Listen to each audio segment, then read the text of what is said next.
When I saw my own name printed on that nameplate beside room 237, my heart stopped beating for what felt like an eternity. 20 minutes earlier, my grandson Michael had squeezed my hand and said with that charming smile I'd trusted for 22 years, "Don't worry, Grandma. We're just looking around so you can see what a nice place this could be someday." But there it was, clear as day. Eleanor Matthews, already mounted on the door, as if I'd been living there for months. Before I dive into this story that changed everything I thought I knew about family, I'd love to know where you're listening from today. Drop your location in the comments below, give this video a like, and if you're new here, subscribe to hear more stories about standing up when it matters most. Now, let me take you back to how I discovered that the person I loved most in this world had been planning my betrayal for longer than I could have ever imagined. My name is Eleanor Matthews. I'm 78 years old. And until 3 months ago, I thought I had the most loving, devoted grandson in the world. I raised Michael from the time he was 12 after his parents died in that terrible car accident.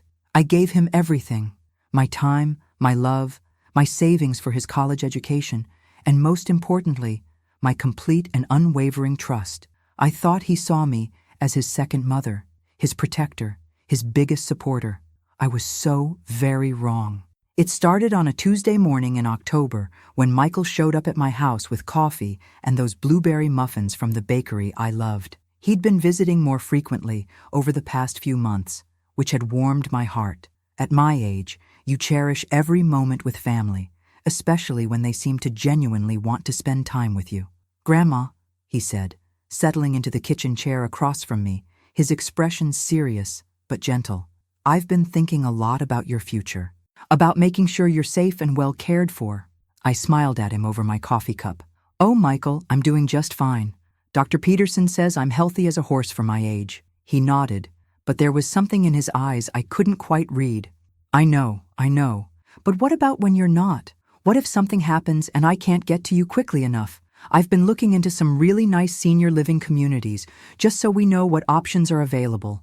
The way he said it made perfect sense. He wasn't trying to get rid of me. He was being responsible, planning ahead. This was the thoughtful young man I'd raised, always thinking 2 steps ahead. "There's this place called Sunset Manor," he continued, pulling out his phone to show me pictures. "It's only 15 minutes from my apartment. They have amazing activities, great medical care, and the residents seem really happy. Would you be willing to just take a look? No pressure, just so we both know what's out there." The photos looked lovely. Bright common areas, beautifully landscaped gardens, smiling elderly people engaged in various activities. What grandmother wouldn't want her grandson to care enough to research her future well-being? "I suppose it wouldn't hurt to look," I agreed.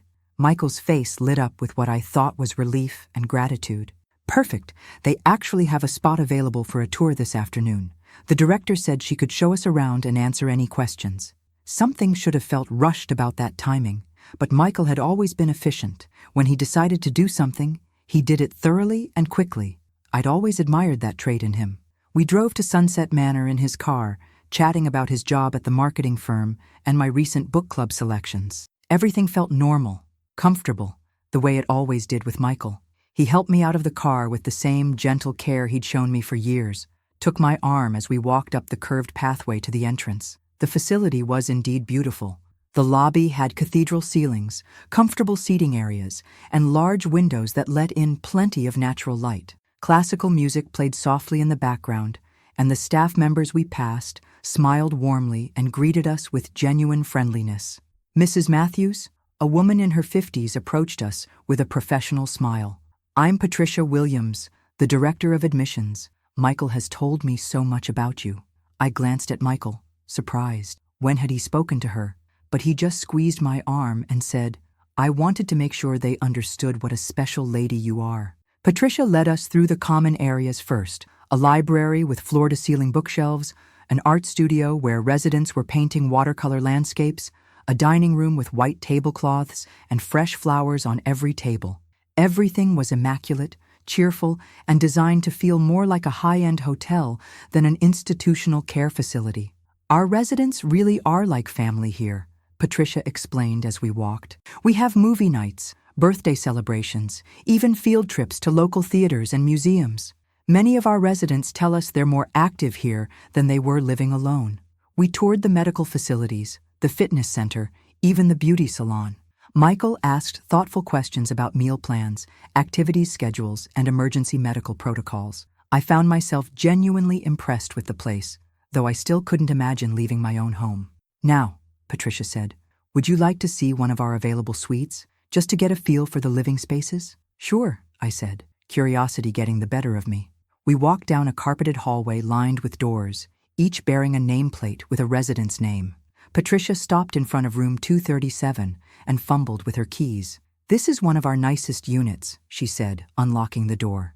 It has a lovely view of the gardens and that's when I saw it. Right there beside the door, a brass nameplate that read, Eleanor Matthews, in elegant script lettering. My knees nearly buckled. The blood drained from my face so quickly, I thought I might faint. Michael's hand was still on my arm, and I felt him tense up the moment I stopped walking. What? I whispered, staring at my own name. What is that? Patricia's face went pale. She looked from me to Michael with an expression of panic and confusion. Oh my God, she breathed. Michael, you said she knew. You said she was ready to move in today. The world tilted sideways. Move in today? Today? I turned to look at my grandson, this young man I'd loved and trusted more than anyone else in my life, and saw a stranger staring back at me. His face had changed completely. The warm, caring expression was gone, replaced by something cold and calculating. Grandma, he said quietly, I can explain. But I was already seeing everything differently.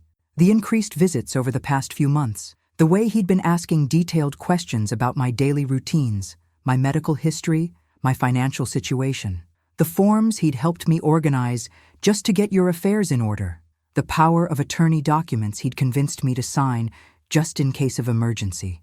You've already signed me up, I said, my voice barely above a whisper. This isn't a tour. This is you dumping me here. The hurt in my chest was so sharp I couldn't breathe properly. 22 years of loving this boy, of sacrificing for him, of trusting him completely, and he'd been planning to abandon me like an unwanted piece of furniture. It's for your own good, Michael said, but even he seemed to realize how hollow that sounded.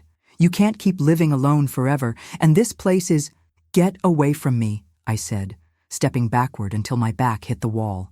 Just get away from me.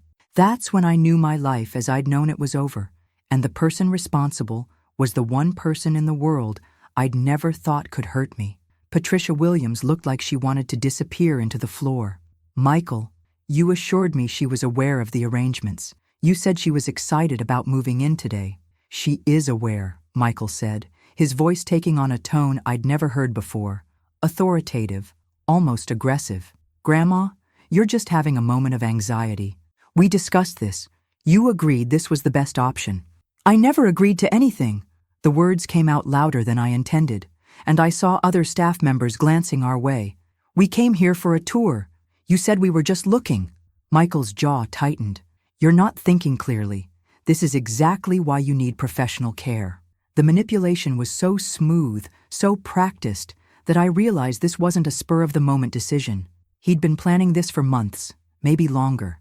Every kind gesture, every concerned question, every helpful suggestion had been building toward this moment. Mrs. Matthews, Patricia said gently, why don't we step into my office? There seems to be some confusion about the arrangements. As we walked toward her office, I tried to piece together the signs I'd missed. 3 months ago, Michael had insisted on helping me organize my important papers. He'd been so patient, so helpful, explaining that it was important to have everything in order, just in case. I'd signed document after document, trusting his explanations completely. This just gives me permission to help with your banking if you're ever sick, he'd said about the power of attorney. And this one ensures your medical wishes are respected. I'd signed my name where he indicated, grateful to have such a responsible grandson looking out for me. Now I realized those documents had given him complete control over my life. In Patricia's office, Michael pulled out a folder I recognized, the same folder he'd used during our organization sessions. Everything's here, he said, spreading papers across her desk. The admission forms, medical authorizations, financial agreements. Grandma signed everything. She's been preparing for this move for months. I stared at the documents with my signature on them, but the words might as well have been in a foreign language. I don't understand what any of these say. You told me they were just precautionary. You read them, Michael said firmly. We went through every page together. But we hadn't. Not really. He'd summarized, explained, assured me everything was standard and simple. I'd trusted him to tell me the truth about what I was signing. Patricia looked uncomfortable. Mrs. Matthews, do you remember discussing your monthly fees, your room preferences, the move-in timeline? No, I said, my voice growing stronger. I don't remember any of that because it never happened. My grandson lied to me. Michael's facade finally cracked. Grandma, you're 78 years old. You forget things. You agreed to this because you know it's what's best for you. I may be 78, but I'm not senile, I snapped. And I know the difference between a tour and being tricked into signing my life away. That's when Patricia asked the question that made my blood run cold.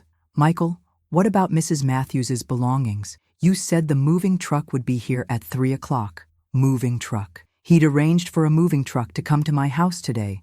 While I was here being toured around my new prison, strangers were going to pack up my entire life and transport it without my knowledge or consent. What moving truck? I demanded. Michael's face was red now. Your things need to be moved. You can't live in two places at once. I'm not living here. I want to go home. Right now. You don't have a choice, he said, and for the first time his voice carried a hint of cruelty. The papers are signed. Your room is paid for. The lease on your house expires at the end of the month. The lease on my house that I'd owned outright for 30 years. What lease? I own my house. Michael's expression became pitying, condescending. Grandma, you're confused. You've been renting that house from me for the past 6 months. Don't you remember? We transferred the deed so you wouldn't have to worry about property taxes and maintenance. I did remember him helping me with paperwork about the house, but he'd explained it as setting up a trust to protect my assets. Another lie, another manipulation. Everything I thought I owned, everything I thought I controlled, had been systematically taken from me by the person I'd loved most in the world. And he'd done it with my own signature, my own trust, my own naive belief that family would never betray family. Patricia cleared her throat. Mrs. Matthews, would you like me to call someone? A friend or other family member? She doesn't have anyone else, Michael said quickly. I'm her only family, her emergency contact, her healthcare proxy. I make the decisions now. The finality in his voice hit me like a physical blow. He'd isolated me completely, legally and emotionally. Every document I'd signed had given him more power over my life while stripping away my own agency. But as I sat there in that office, feeling more alone and betrayed than I'd ever felt in my life, something inside me began to harden. Michael might have planned this carefully, but he'd made one crucial mistake. He'd underestimated his grandmother. The next few hours passed in a blur of paperwork, explanations I didn't understand, and Michael's increasingly impatient attempts to make me see reason. By 5 o'clock that evening, I was sitting alone in room 237, surrounded by boxes and suitcases that had arrived from my house, my former house, packed by strangers who'd been given keys by my own grandson. Michael had left an hour earlier, claiming he had work obligations, but promising to check on me in a few days once I'd settled in. The casual cruelty of it was breathtaking. 22 years of devotion, and he dumped me off like a piece of unwanted luggage. I opened one of the boxes and found my photo albums, the pictures slightly disheveled from careless packing. Photos of Michael's graduation from high school, from college, from his first job. Pictures of family vacations I'd paid for, birthday parties I'd thrown, Christmas mornings where I'd spoiled him with gifts I could barely afford. In every photo, he was smiling at me with what I'd thought was genuine love and gratitude. Had any of it been real? Had he been planning this betrayal even then, counting the years until I'd be old enough and vulnerable enough to manipulate? A soft knock on my door interrupted my spiraling thoughts. Mrs. Matthews? A woman's voice, gentle and kind. I'm Ruby, one of the evening nurses. May I come in? Ruby was a black woman in her 50s, with warm eyes and a smile that seemed genuinely compassionate rather than professionally practiced. She was carrying a dinner tray and took in the scene of boxes and my tear-stained face with obvious concern. Honey, you look like you've had quite a day, she said, setting the tray on my small table. Patricia told me there was some confusion about your admission today. Confusion. I laughed bitterly. That's one way to put it. Ruby sat down in the chair across from me. Would you like to tell me what really happened? Sometimes it helps to say it out loud to someone who's not involved. Something about her manner invited honesty. Maybe it was because I had no one left to trust, or maybe it was because she was the first person all day who'd asked what I wanted instead of telling me what I needed. My grandson tricked me, I said simply. He told me we were coming here for a tour, but he'd already signed me up to live here. He's taken my house, my money, my choices, everything. Ruby's expression darkened. Oh, honey, I am so sorry. That's not confusion. That's elder abuse. Elder abuse. The words hit me like cold water. I'd heard the term before, seen news stories about seniors being scammed or mistreated, but I'd never imagined it could happen to me. I was educated, aware, careful about my affairs, but none of that had protected me from the person I'd trusted most. Has this happened before? I asked. Do other people come here like this? Ruby hesitated, then seemed to make a decision. More often than you'd think. Family members who convince themselves they're doing the right thing, but go about it in all the wrong ways. The difference is, most of them actually believe they're helping. Your situation sounds different. How? The level of deception, the legal maneuvering. Most families who make these kinds of decisions at least try to involve their loved one in the process, even if they're misguided about it. What you're describing sounds calculated. Calculated. Yes, that was exactly right. Michael hadn't made an impulsive decision based on misguided concern. He'd executed a plan, step by step, over months, or maybe even years. Ruby, can I ask you something? Do people ever leave here once they're admitted? She smiled sadly. Physically, you can leave anytime you want. But practically, if someone has legal control over your finances and living situation, it becomes very difficult. That's why what happened to you today is so serious. After Ruby left, I lay awake in the narrow bed, listening to unfamiliar sounds and trying to process the magnitude of my situation. Down the hall, I could hear a television playing too loudly. Somewhere nearby, someone was crying softly. The smell of industrial disinfectant couldn't quite mask the underlying odors of age and illness. This wasn't necessarily a bad place. The staff seemed kind, the facilities were clean and well-maintained, the food was probably decent, but it wasn't my choice. It wasn't my home. It was a prison with comfortable furniture and friendly guards. Around midnight, I heard a soft tapping on my door. When I opened it, I found a tiny woman with silver hair and bright blue eyes standing in the hallway in her robe and slippers. "I'm Dolores from next door," she whispered. "I heard what happened today. The walls aren't that thick, and your grandson wasn't exactly quiet when he was arguing with Patricia." I invited her in, grateful for any human connection that felt genuine. 30 years ago, my son did something similar to me, Dolores said, settling into the chair Ruby had vacated earlier. Not quite as elaborate, but the same result. I've been here ever since. 30 years? The thought was terrifying. Oh, don't look like that, dear. I've made the best of it. But I learned something important in those early days that might help you. What's that? The people who put us here always underestimate us. They see old age and assume weakness, confusion, helplessness. They count on us being too overwhelmed or too ashamed to fight back. She leaned forward, her eyes intense despite her age. But they forget that we've survived things they can't even imagine. Wars, depressions, losses that would break their spirit. We're not fragile flowers. We're survivors. I don't feel like a survivor right now. I feel like a fool. That's exactly how they want you to feel. Ashamed, confused, dependent on their version of reality. But here's what I figured out. Being betrayed doesn't make you foolish. It makes you human. And humans have a remarkable capacity for fighting back when they're backed into a corner. After Dolores returned to her room, I sat by my window looking out at the parking lot and made a decision.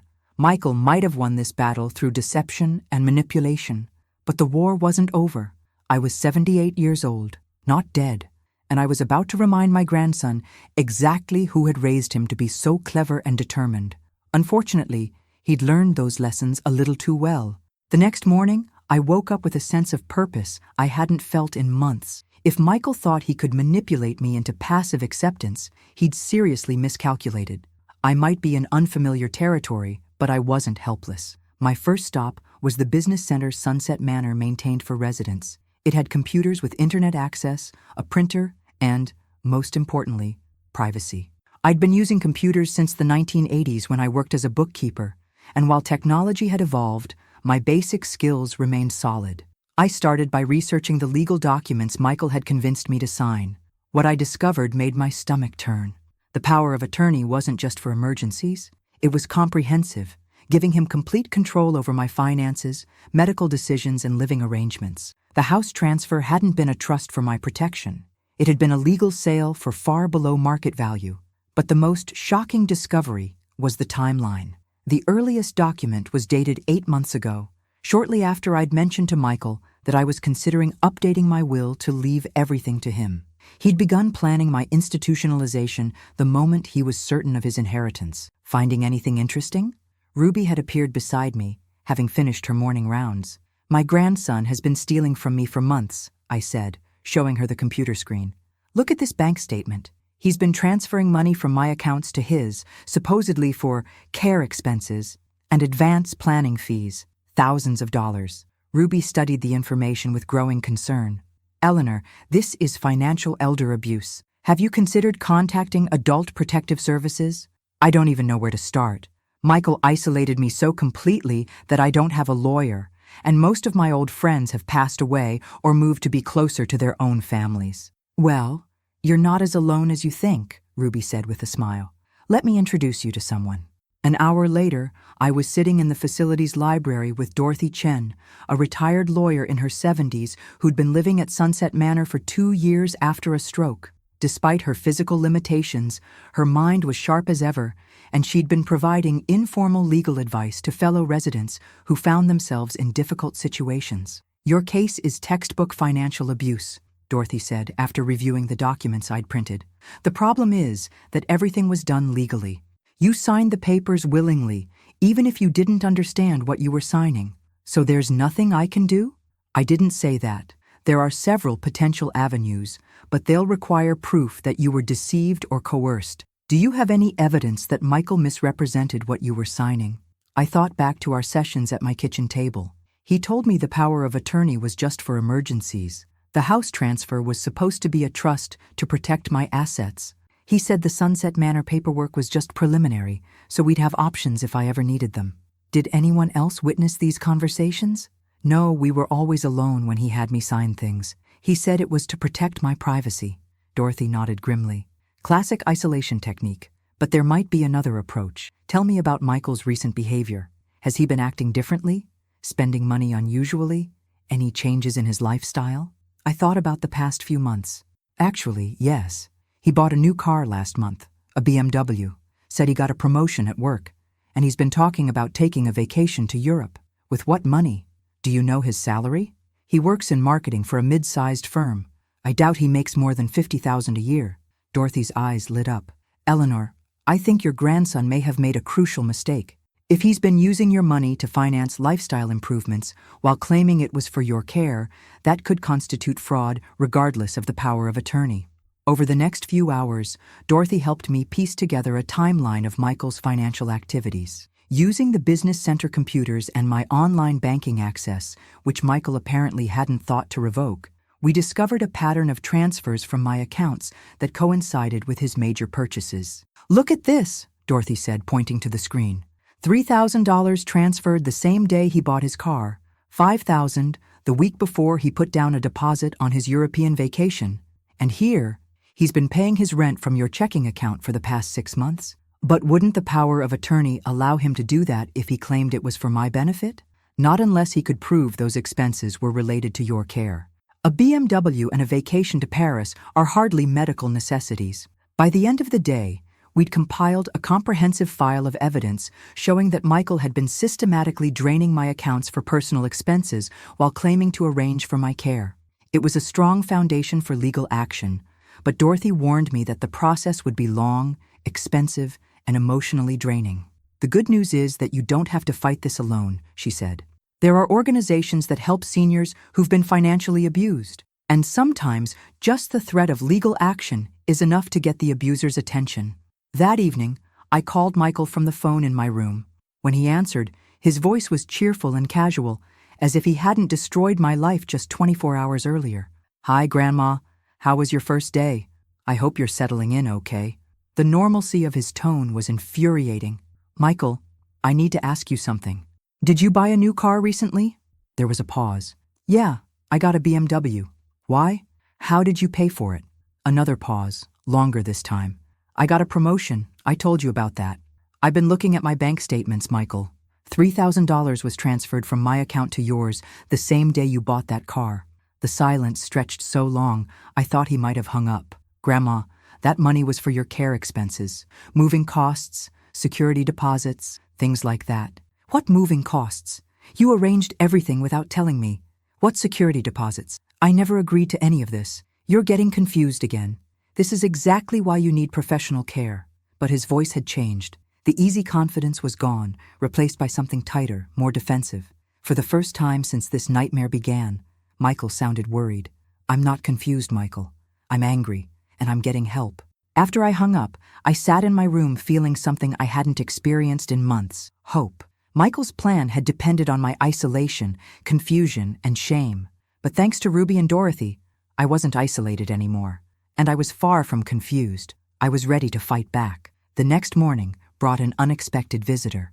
Michael appeared at my door at 8 o'clock, 2 hours earlier than normal visiting hours, looking haggard and anxious. The confident young man who'd abandoned me here 2 days ago was nowhere to be seen. "Grandma, we need to talk," he said, closing the door behind him with more force than necessary. "Good morning to you too, Michael. You look tired. Is everything all right?" He studied my face suspiciously, as if searching for signs of the confusion and helplessness he expected. Instead, he found me fully dressed, hair combed, sitting calmly at my small table with a cup of coffee and a notebook. "What's that?" He pointed to the notebook. "Just some things I've been writing down. Memory exercises, you know. Dorothy Chen suggested them." "Who's Dorothy Chen?" "A lovely woman down the hall, former lawyer, very sharp mind. She's been helping me understand some legal documents." Michael's face went pale. "What legal documents?" I opened the notebook and consulted my carefully written notes. "Well, for instance, I was curious about the power of attorney you had me sign. Dorothy explained that while it gives you authority to handle my affairs, it doesn't give you permission to use my money for your personal expenses. I haven't. Your BMW, Michael, $3,000 from my checking account. Your European vacation deposit, $5,000. Your rent for the past 6 months. That's $18,000 right there." He sat down heavily in the chair across from me, running his hands through his hair. "Those weren't personal expenses. They were necessary for arranging your care." "How is your rent necessary for my care?" "I needed stable housing so I could coordinate your transition. The car was necessary so I could visit you regularly and handle your affairs efficiently." The lies came so smoothly that I realized he'd been practicing these justifications, preparing for this conversation. But his body language told a different story. His hands were shaking, and he couldn't maintain eye contact. "And the vacation?" "I needed a break. Managing your care has been stressful. The doctor recommended I take some time for my mental health." "Which doctor?" He opened his mouth, then closed it. There was no doctor, and we both knew it. "Michael," I said gently, "I raised you better than this. I taught you the difference between right and wrong. What happened to that boy?" For a moment, his facade cracked entirely. I saw shame, fear, and something that might have been genuine remorse cross his face. But it was gone so quickly, I wondered if I'd imagined it. "I was protecting you," he said, his voice stronger now. "You were getting forgetful, making poor decisions. Living alone was dangerous. This place is safe, comfortable. You have professional care available 24 hours a day. If you truly believed this was what I needed, why didn't you discuss it with me honestly? Why the deception? Because you would have said no. You're stubborn, Grandma. You would have fought me even if it meant putting yourself at risk. So you decided to take away my right to choose. I decided to take responsibility for someone I love who was no longer capable of taking responsibility for herself." The paternalistic tone was infuriating, but also revealing. Michael genuinely seemed to believe his own rationalization. In his mind, he wasn't stealing from me or betraying me. He was making necessary decisions for an incompetent old woman. "Michael, answer me honestly. When did you start planning this?" He looked uncomfortable. "Planning what? Don't play games with me. When did you decide I needed to be in a care facility? When did you start working on the legal documents? When did you begin transferring my money? It was a gradual realization. The first document is dated 8 months ago, 3 weeks after I mentioned updating my will to leave everything to you. Were you planning this even then? His face flushed red. That's not. The timing was coincidental.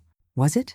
Because it looks to me like you started planning to institutionalize me the moment you were certain of your inheritance, almost as if you wanted to make sure I couldn't change my mind about leaving you everything. That's ridiculous. I never cared about your money. I pulled out one of the bank statements Dorothy and I had printed. This shows $47,000 transferred from my accounts to yours over the past 8 months. If you never cared about my money, why do you have so much of it? Michael stared at the paper as if it might catch fire. Those were legitimate expenses. $47,000 in 8 months? Michael, my total monthly expenses were never more than $2,000 when I lived in my own home. What could possibly cost $47,000? He couldn't answer because there was no honest answer. We both knew the money had gone to his car, his vacation, his rent, his credit card bills, and probably dozens of other personal expenses he'd convinced himself were somehow related to my care. Grandma, you don't understand how expensive elderly care is these days. Stop. I closed the notebook and looked him directly in the eyes. Stop lying to me. Stop lying to yourself. You stole from me, Michael.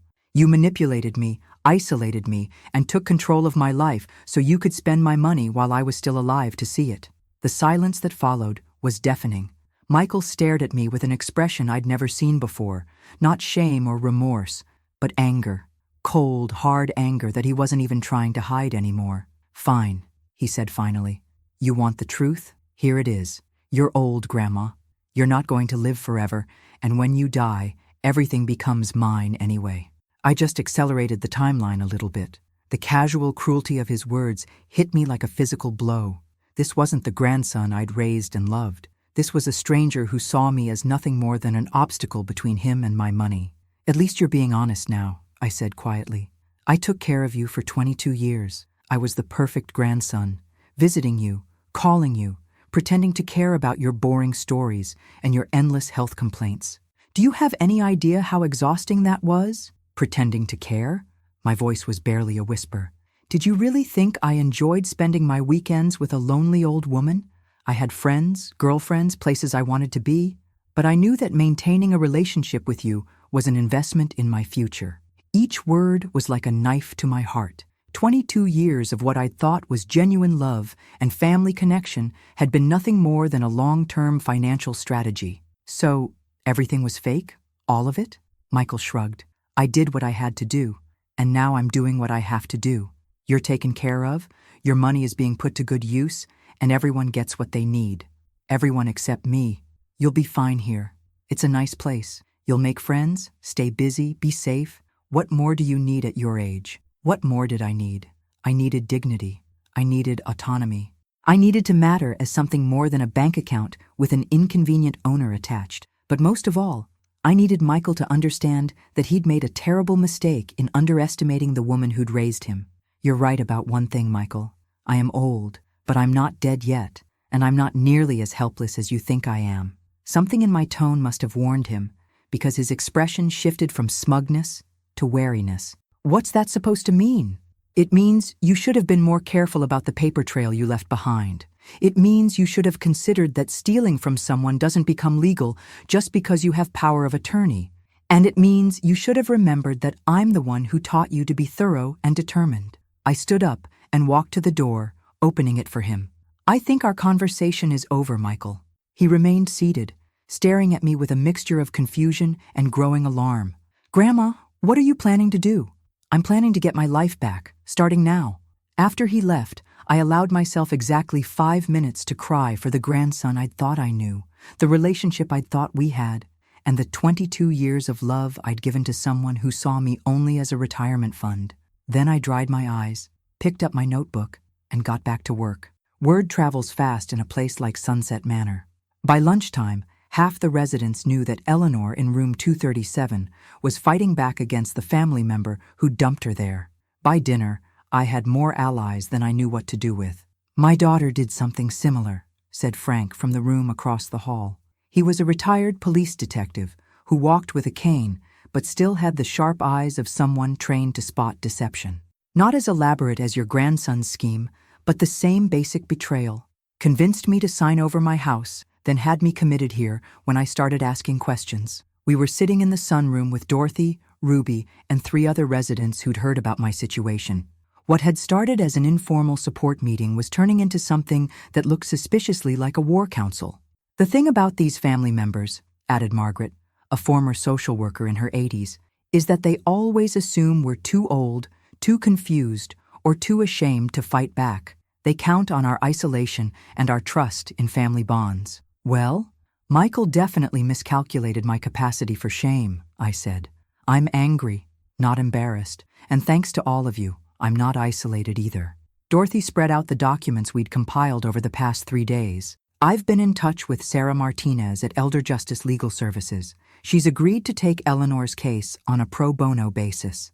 What does that mean exactly? Asked Frank. It means we have a real lawyer now, I said, feeling hopeful for the first time since this nightmare began. Someone who specializes in financial elder abuse and has experience getting power of attorney agreements overturned when they were obtained through deception. Ruby looked up from the papers she'd been studying. What about the nursing home? Are they going to cooperate with getting Eleanor out of here? That's actually the easiest part, Dorothy explained. Sunset Manor can't hold someone against their will if they're mentally competent and have somewhere else to go. The problem is proving mental competency when someone has been declared incapable by their legal guardian, and finding alternative housing when all your assets have been seized. Frank leaned forward. What about police involvement? What your grandson did sounds criminal to me. Sarah Martinez thinks so too. She's going to review everything and determine whether there's enough evidence for criminal charges. But she warned me that even if Michael is charged, getting my money back could take months or years. So where does that leave you in the meantime? Margaret asked. It was a good question. Even if I could prove Michael had abused his power of attorney, I still needed somewhere to live and money to live on while the legal process played out. Michael controlled my bank accounts, owned my house, and held all my legal documents. Actually, Ruby said quietly, I might have an idea about that. She explained that her sister owned a small apartment building about 10 minutes from Sunset Manor. One of the units had been vacant for months because it needed some minor repairs, but it was livable. Ruby thought her sister might be willing to let me stay there temporarily in exchange for helping with the repairs and basic maintenance. I used to be pretty handy around the house, I said. I painted my entire house by myself when I was 72. And I could help, Frank offered. I may be 81, but I can still fix a leaky faucet or patch a hole in drywall. Margaret nodded enthusiastically. I coordinated volunteer housing programs for decades. I know how to make something like this work, legally and safely. As we talked, I realized something remarkable was happening. These people, most of whom I'd met just 3 days ago, were rallying around me with the kind of loyalty and support I'd expected from my own family. They were treating my fight as their fight, my problem as their shared problem. Why are you all doing this for me? I asked. You barely know me. Because it could have been any of us, Dorothy said simply. Because we've all been where you are in one way or another. And because fighting back together is a lot more effective than suffering alone. Frank nodded grimly. These family members who abuse us count on our shame and isolation. They figure we're too embarrassed to tell anyone what happened, too confused to understand our legal rights, and too alone to get help, even if we tried. But they're wrong, Ruby added. We're not helpless and we're not alone. We're just experienced. That evening, I called Sarah Martinez from the business center. She was a young woman with a voice full of energy and righteous anger that made me feel immediately better about my chances. Mrs. Matthews, I've reviewed the documents Dorothy faxed to me, and I have to tell you, your grandson's behavior is textbook financial elder abuse. The good news is that we have an excellent paper trail. The bad news is that undoing this kind of damage takes time. How much time? To get your power of attorney revoked and regain control of your finances? Probably 3 to 6 months if everything goes smoothly. To recover the money he's already spent? That could take a year or more, and there's no guarantee we'll recover everything. What about criminal charges? I'm definitely recommending that you file a police report. What he's done constitutes theft, fraud, and financial exploitation of an elderly person. Those are felonies in this state. For the first time in days, I felt like I could breathe properly. So I'm not crazy. This really is as bad as I thought it was. Mrs. Matthews, what happened to you is not only morally reprehensible, it's criminal. Your grandson systematically deceived you, stole from you, and violated his legal duty to act in your best interests. You have every right to be angry, and you have every right to fight back. After hanging up, I sat in the business center for a long time, thinking about everything that had led to this moment.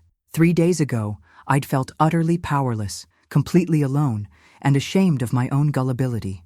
Tonight, I had a lawyer, a support network, and a plan.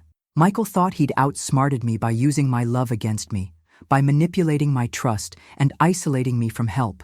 But he'd forgotten something important about the woman who'd raised him. I'd survived the Great Depression as a child, buried my husband after 47 years of marriage, raised my grandson alone after his parents died, and built a life of independence that lasted well into my 70s. I wasn't the fragile, helpless victim he needed me to be. I was Eleanor Matthews, and I was about to remind him exactly what that meant. The first shot, fired in what Dorothy had started calling Operation Grandmother's Revenge, came at 9:47 a.m. on Thursday morning. That's when 2 police officers arrived at Michael's apartment to serve him with a criminal complaint, charging him with financial exploitation of an elderly person, theft by deception, and fraud. I knew this because Sarah Martinez called me immediately afterward. He's been served, Eleanor. The process has officially begun. How did he react? According to the officers, he was shocked. Apparently, he kept asking if there had been some kind of mistake, saying his grandmother was confused and making false accusations. I felt a grim satisfaction at his surprise. Michael had been so confident in his control over the situation that he'd never seriously considered the possibility that I might fight back effectively. What happens next? Now, the real work begins. We're filing motions to freeze his assets so he can't spend any more of your money while the case is pending. We're also requesting an emergency hearing to review the power of attorney agreement. How long will that take? Judge Morrison has agreed to see us Monday morning. That's actually remarkably fast for this kind of case. While Sarah handled the legal maneuvering, my new allies at Sunset Manor were executing the other parts of our plan. Ruby had spoken to her sister, who'd agreed to let me rent the vacant apartment for $300 a month, far below market rate, but enough to cover utilities and basic maintenance. Frank had enlisted 2 other residents with construction experience to help assess what repairs were needed. Margaret was researching social services that could provide additional support, and Dorothy was helping me understand my legal rights and options at every step of the process. The beautiful thing about your situation, Dorothy explained as we sat in the library reviewing Sarah's latest update, is that Michael documented everything. He kept meticulous records of every transaction, every document, every step of his plan. He thought those records would protect him legally, but they're actually going to be the evidence that convicts him. He always was thorough, I said. I taught him that. Well, you taught him too well for his own good. That afternoon, Michael showed up at Sunset Manor again, but this time he was escorted by Patricia Williams and looked furious rather than confident. "Grandma, what have you done?" he demanded the moment he walked into my room. "I filed criminal charges against you for stealing my money. I thought that was obvious." "This is insane! I'm your grandson! I've been taking care of you." "No, Michael. You've been stealing from me while claiming to take care of me. There's a significant difference." Patricia cleared her throat. "Mrs. Matthews, Michael has requested a meeting to discuss your continued residence here. He's expressed concern about your decision-making capacity." I looked at Patricia with interest. This was clearly Michael's attempt to have me declared mentally incompetent so he could dismiss my accusations as the confused ramblings of a senile old woman. "I'd be happy to discuss my decision-making capacity," I said calmly. "Would you like me to explain the legal differences between power of attorney and guardianship? Or perhaps we could discuss the specific statutes Michael violated when he used my money for personal expenses?" Michael's face was getting redder by the minute. "She's been coached by other residents. She doesn't understand what she's saying." "Michael," I said, my voice steady and clear, "I understand perfectly well what I'm saying. I understand that you stole $47,000 from me over 8 months. I understand that you manipulated me into signing legal documents by lying about their purpose. I understand that you planned my institutionalization months in advance while pretending to care about my well-being. And I understand that what you did is criminal." Patricia looked uncomfortable. Mrs. Matthews, are you saying you want to press charges against your grandson? I'm saying I already have pressed charges. The police served him with a criminal complaint this morning. The look of shock on Patricia's face was almost as satisfying as the look of panic on Michael's. Clearly, he'd hoped to handle this situation quietly, within the family, before it became a legal matter. Grandma, you're making a terrible mistake, Michael said, his voice taking on the pleading tone he'd used when he was a child trying to get out of trouble. I was trying to protect you. Everything I did was for your own good. Then you won't mind explaining that to a judge. You're going to destroy our family over money? The hypocrisy was breathtaking. Michael, you destroyed our family the moment you decided to steal from me. I'm just making sure there are consequences for your actions. He turned to Patricia with desperation. She's not thinking clearly. This is exactly why she needs professional care. She's paranoid, making wild accusations. Actually, Patricia interrupted, Mrs. Matthews seems quite lucid and well-informed. If she's made criminal complaints against you, that's a matter for the courts to decide, not the nursing home administration. But she's my responsibility. I have power of attorney. Had, I corrected. Past tense. My lawyer filed a motion this morning to have your power of attorney revoked on grounds of abuse and breach of fiduciary duty. For the first time since this nightmare began, Michael looked genuinely frightened. You can't do this. I'm all the family you have left. No, Michael. You're all the family I thought I had left. Turns out I have plenty of family right here. People who actually care about my well-being instead of my bank account. As if summoned by my words, Ruby appeared in the doorway. Eleanor, I'm sorry to interrupt, but your lawyer is on the phone. She says it's important. I stood up, feeling stronger and more in control than I had in months. If you'll excuse me, Michael, I have legal matters to attend to. Grandma, please, we can work this out. You don't have to involve lawyers and police. We're family. I paused at the door and looked back at him. For just a moment, I saw the 12-year-old boy who'd come to live with me after his parents died, scared and grieving, and needing so much love. But that boy was gone, replaced by a man who saw me as nothing more than an ATM with an inconvenient conscience. You're right, Michael. We were family. But family doesn't steal from each other. Family doesn't lie and manipulate and abandon each other. You chose money over love, and now you'll have to live with the consequences of that choice. When I picked up the phone in the business center, Sarah's voice was full of excitement. Eleanor, I have good news. The judge granted our motion to freeze Michael's assets. He can't access your money anymore, and he can't make any major financial decisions until the hearing on Monday. What does that mean exactly? It means the bleeding has stopped. He can't steal any more of your money. And if we can prove fraud at Monday's hearing, we can start the process of getting back what he's already taken. After hanging up, I sat quietly for a few minutes, processing everything that had happened. A week ago, I'd been a victim, isolated, betrayed, and powerless. Today, I was something Michael clearly hadn't expected me to be. I was a fighter. Monday morning arrived with the weight of everything I'd been working toward for the past week. Judge Morrison's courtroom was smaller than I'd expected, but the proceedings felt monumental. This wasn't just about money or legal documents.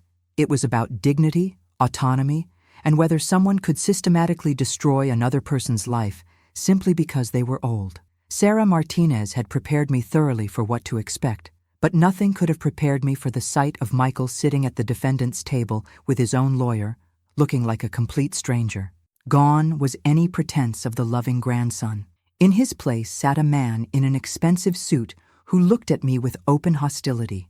Your Honor, Sarah began, we're here today because my client, Eleanor Matthews, was the victim of a systematic campaign of financial abuse perpetrated by her own grandson, the defendant, Michael Hartley.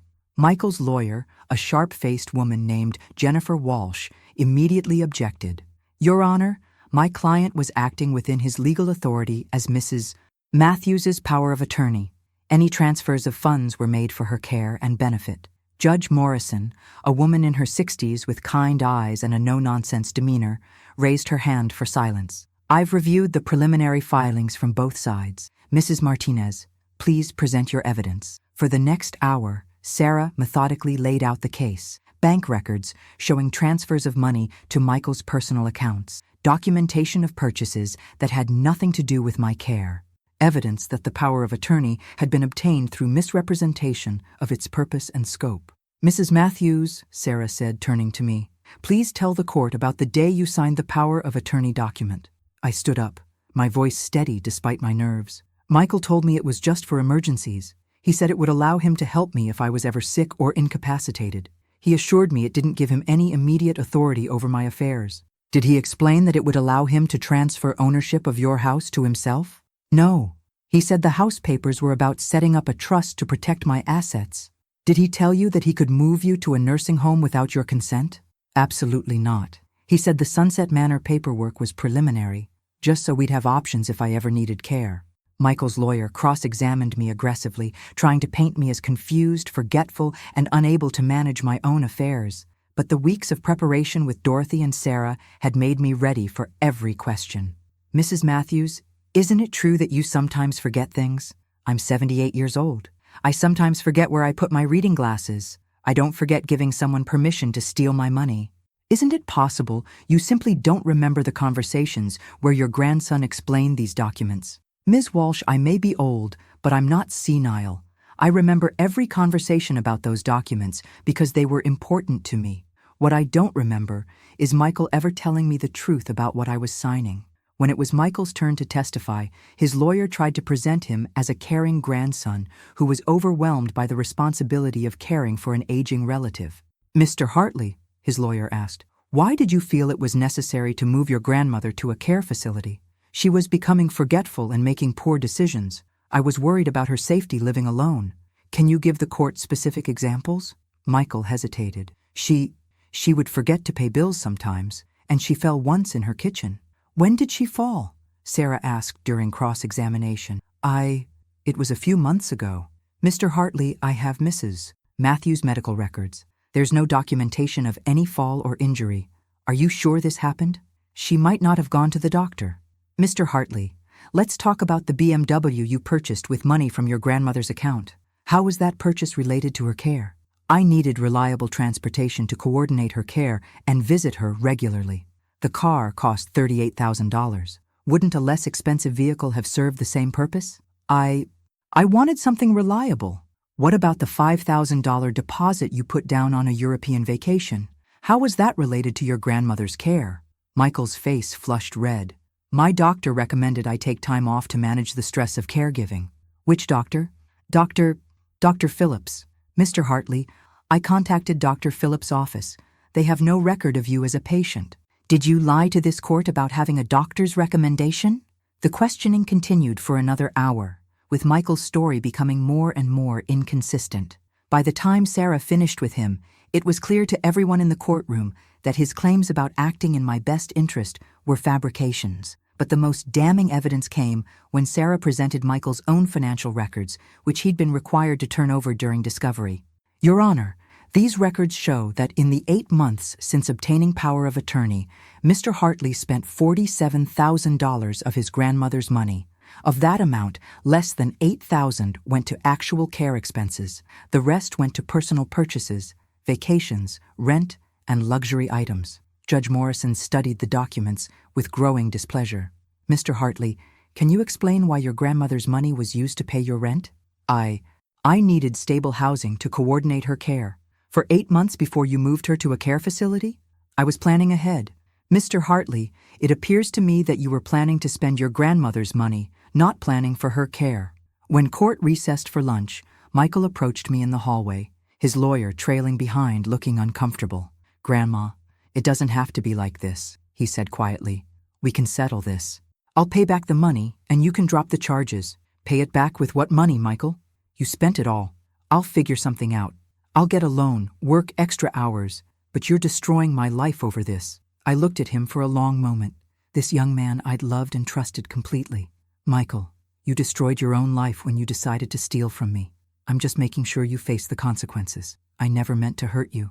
"Yes, you did. You calculated exactly how to hurt me in the most devastating way possible. You used my love against me, isolated me from help, and took away my choices. That wasn't an accident. It was a plan. I'm your grandson." "No," I said sadly. "My grandson died the day you decided I was worth more to you as a victim than as a grandmother." When court resumed, Judge Morrison delivered her ruling with obvious disgust. Mr. Hartley, your actions represent a profound breach of trust and a clear violation of your fiduciary duties. The evidence shows that you systematically deceived your grandmother, misrepresented legal documents, and used your position of authority to steal from her. I am hereby revoking your power of attorney immediately and ordering full restitution of all misappropriated funds. She turned to me with a much kinder expression. Mrs. Matthews, I'm sorry you had to endure this betrayal. The court finds you to be mentally competent and fully capable of managing your own affairs. You are free to live wherever you choose and make your own decisions about your care.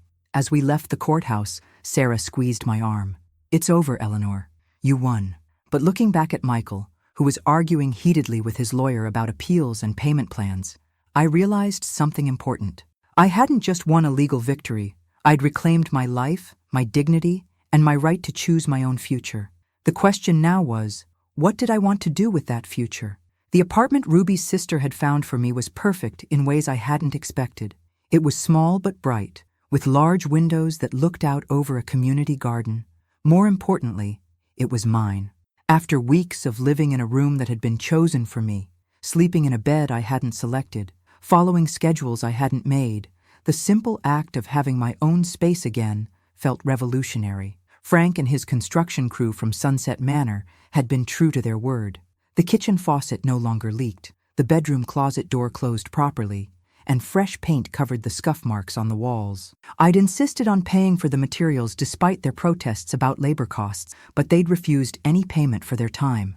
This is what neighbors do, Frank had said when I tried to offer him money. Besides, you'd do the same for any of us. He was right, of course. The past month had taught me something about community that I'd somehow missed in all my years of independent living.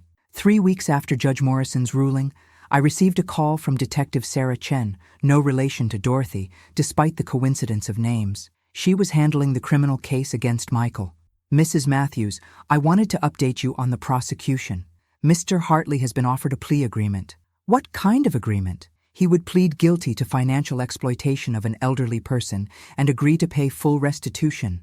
In exchange, he'd avoid jail time, but would be on probation for 3 years and required to perform 200 hours of community service with elderly populations. The irony of that last requirement wasn't lost on me. What's the alternative? If he refuses the plea, we go to trial. He could face up to 10 years in prison if convicted on all charges. What do you recommend? Honestly, take the plea. It guarantees you get your money back, and it puts him on the legal system's radar for 3 years. If he violates probation or commits any similar crimes, he'll face much harsher penalties. I thought about it for several days. Part of me wanted to see Michael face the full consequences of his actions, but another part of me just wanted this chapter of my life to be over so I could move forward. The deciding factor came during a conversation with Dorothy, who'd become a regular visitor to my new apartment, despite the fact that she could easily afford to move out of Sunset Manor herself. Why do you stay there? I asked her one afternoon as we shared tea and homemade cookies. You don't need assisted living, and you certainly don't need to be around all those painful memories, because that's where my community is now, she said simply. Those people have become my family in ways my blood relatives never were. They understand things about my life that my own children never could. Don't you miss your independence? Eleanor, I have more independence now than I had when I was living alone in a big house, isolated from meaningful connections. Independence isn't about living alone. It's about having choices and making them for yourself. Her words stayed with me as I considered Michael's plea agreement. What did I really want from this situation? Justice? Revenge? Peace? I called Detective Chen the next morning. I'll accept the plea agreement on one condition. What's that? I want to speak to Michael before he signs it. I want him to hear from me directly what this experience has been like and what I expect from him going forward. The meeting was arranged for the following Friday at the district attorney's office. Michael looked terrible, thinner than I remembered, with dark circles under his eyes and an overall appearance of someone who hadn't been sleeping well. His expensive suit had been replaced with clothes that looked like they came from a discount store. "Hello, Michael," I said as I took the seat across from him. "Hi, Grandma." His voice was barely above a whisper. "I wanted to see you before you sign this plea agreement because I need you to understand something. This isn't just about money, although the $47,000 you stole from me was significant. This is about trust, family, and the kind of person you choose to be." He looked up at me with eyes that seemed genuinely remorseful for the first time since this ordeal began. "I know I hurt you. I know I was wrong." "Do you? Because during the court proceedings, you seemed to think your only mistake was getting caught." "No, that's not. I've had time to think about what I did, really think about it, and I'm ashamed." "Good. You should be ashamed. But shame without change is just self-pity. I want to change. I want to make this right." "Then here's what I need from you, Michael. I need you to pay back every penny you stole as the agreement requires. I need you to complete your community service honestly and learn from it. And I need you to understand that earning back my trust, if that's even possible, will take years, not months." "I understand. I also need you to know that I'm not the same person I was 3 months ago. I'm not an isolated, vulnerable old woman anymore. I have a community, legal representation, and people who will notice if anything happens to me. If you ever try to manipulate me or anyone else in my situation again, the consequences will be swift and severe." Michael nodded, tears streaming down his face. "I'm sorry, Grandma. I'm so sorry for everything. I believe you're sorry you got caught. I believe you're sorry you're facing consequences. Whether you're sorry you hurt me remains to be seen." "I am. I really am." I studied his face, looking for signs of the grandson I'd once loved so completely. Maybe they were there, buried under years of selfishness and entitlement. Maybe not. Either way, it wasn't my job to fix him anymore. "Michael, I raised you to be better than this. The values I tried to teach you about honesty, compassion, and respect for others, those weren't suggestions. They were the foundation of how you're supposed to treat people, especially people who love you." "I know. I lost sight of that." "You didn't lose sight of it. You chose to ignore it because it was inconvenient. There's a difference." He signed the plea agreement 20 minutes later. As we prepared to leave, he approached me one more time. "Is there any chance could we try to rebuild our relationship after I've paid you back and completed the community service?" I considered the question carefully. "Michael, the relationship we had before is gone forever. You killed it when you decided to steal from me. Whether we can build something new depends entirely on who you choose to become from this point forward." "What would I have to do?" "You'd have to become someone who values people more than money, someone who tells the truth even when it's difficult, someone who protects the vulnerable instead of exploiting them. Basically, you'd have to become the person I thought I'd raised you to be. And if I do that, then we'll see.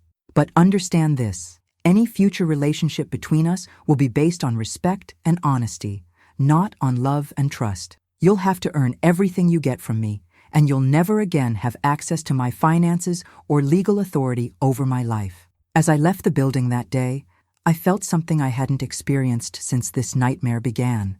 Closure. Not forgiveness, not reconciliation, but completion. The legal chapter was over. Michael would face consequences for his actions, and I was free to move forward with my life. The question was, what kind of life did I want to build? 6 months after I signed the lease on my small apartment, I was hosting my first Thanksgiving dinner in my new home. The guest list would have surprised me a year ago. Dorothy, Frank, Margaret, Ruby, and her sister Carmen, Sarah Martinez and her young daughter, and 3 other residents from Sunset Manor who'd become regular fixtures in my life. We'd pushed together my small dining table with a card table Frank had brought over to seat everyone. The turkey was modest, the decorations were simple, and the noise level was considerably higher than I was used to. It was perfect.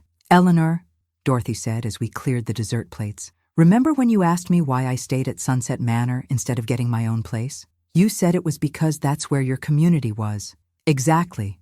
But look what you've done here. You've created your own community, on your own terms, in your own space." She was right. Over the past few months, my apartment had become a gathering place for an unlikely family of choice. Ruby stopped by twice a week after her shifts to check on me and share nursing home gossip. Frank had appointed himself my unofficial maintenance supervisor, appearing with tools whenever something needed fixing. Margaret organized our monthly potluck dinners and had somehow convinced me to co-teach a financial literacy class for seniors at the community center.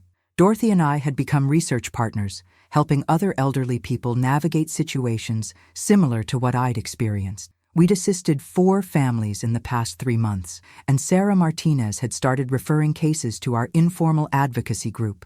"You know what the best part is?" I said as we finished cleaning up. "None of this happened because I needed help. It happened because I chose to be part of something bigger than myself." Michael had been true to his word about the restitution payments. Every month, a check arrived for exactly the amount specified in his plea agreement. He'd also sent 2 letters, awkward, stilted attempts at apology that showed he was still missing the point about what he'd done. I'd responded to neither of them. The community service requirement had placed him at a senior center across town, where he was apparently learning to see elderly people as human beings rather than financial opportunities. His supervisor had called me once to say he was taking the work seriously and seemed genuinely changed by the experience. I told her I was glad to hear it, but wasn't ready for any direct contact. Whether Michael and I would ever have a relationship again remained an open question. But I'd realized that my happiness and well-being weren't dependent on his redemption. I had built a life that was full and meaningful without him, and that knowledge was surprisingly liberating. "What's next for you, Eleanor?" Sarah Martinez asked as she bundled her daughter into a winter coat. "Any big plans for the future?"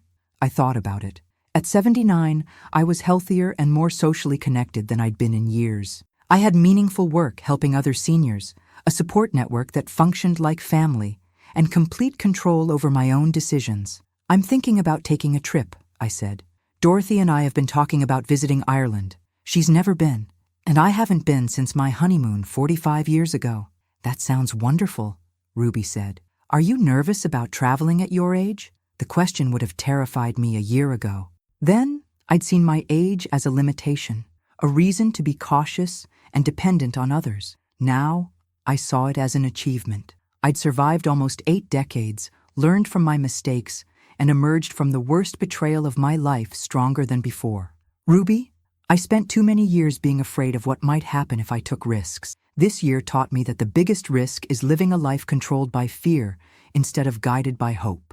After everyone left, I sat in my living room with a cup of tea, looking at the photos I'd hung on the walls. Pictures of my late husband, of Michael as a child before he'd become someone I didn't recognize, of my new friends and our various adventures over the past few months. The photos told a story of a life that had included great love, devastating loss, profound betrayal, and unexpected renewal.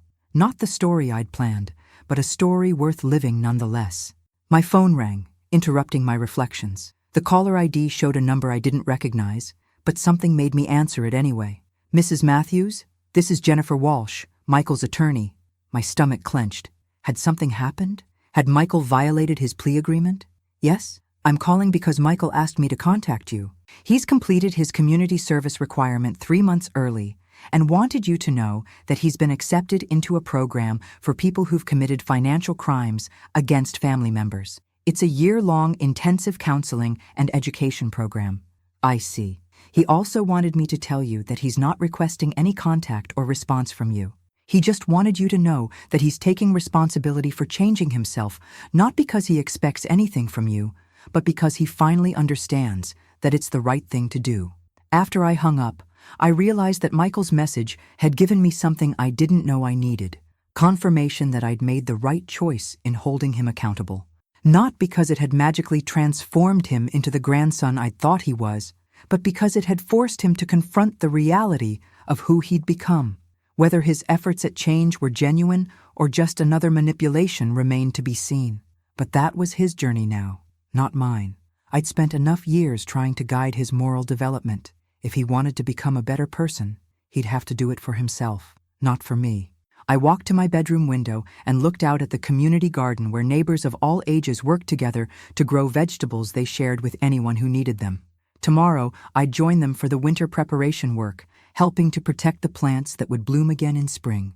It was a perfect metaphor for this phase of my life. At 79, I was learning to tend new growth, nurture unexpected connections, and trust in the possibility of renewal even after the harshest betrayals. Michael had tried to steal my future by controlling my present.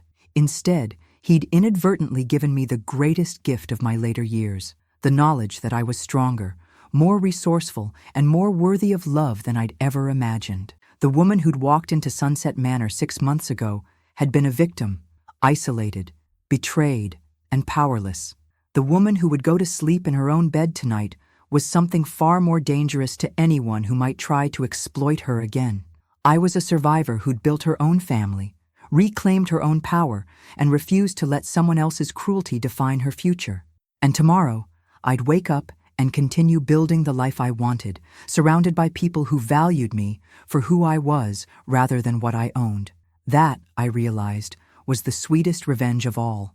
Not destroying Michael's life, but creating a better one for myself. Not punishing him for his betrayal, but refusing to let his betrayal limit my possibilities. At 79 years old, Eleanor Matthews was just getting started, and anyone who underestimated her again would learn, just as Michael had, that the most dangerous person to cross is someone who has nothing left to lose and everything to fight for.